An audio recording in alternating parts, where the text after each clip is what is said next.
ఇంకొక మాట కూడా నేను రేవంత్ రెడ్డి గారిని అడుగుతా ఉన్నా.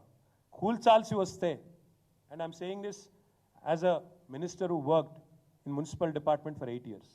8 ఏళ్ళు మున్సిపల్ మినిస్టర్గా నేను పనిచేస్తున్నాను.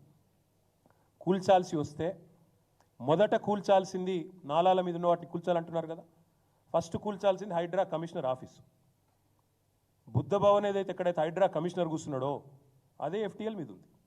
అసలు FTL అంటారు సార్, నాలా మీద ఉంది. హుసేన్ సాగర్ పక్కనే ఉండే నాలా మీద బుద్ధ భవన్, దానిలోనే ఎలక్షన్ కమిషనర్ ఉంటాడు, యువతల దిక్కు వస్తే హైడ్రా కమిషనర్ ఉంటాడు, అందులోనే విమెన్స్ కమిషన్ ఉంది. ఫస్ట్ ఆ బిల్డింగ్ కొట్టాలి మీరు నిజంగానే కూల్చాల్సి వస్తే. రెండోది ఏం కొట్టాలి తెలుసా మీరు?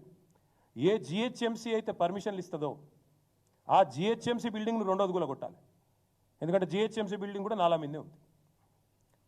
మరి నువ్వు ఇతరులకు శుద్ధులు చెప్పే ముందు నీ కాడికెళ్ళి మొదలు పెట్టాలి కదా. చారిటీ బిగిన్స్ ఎట్ హోమ్ కదా, అది చేయరట. నాకు తెలిసి మరి ముఖ్యమంత్రి గారికి నా అవకాశం ఇస్తే మనం కొత్తగా కట్టుకున్న డాక్టర్ బాబా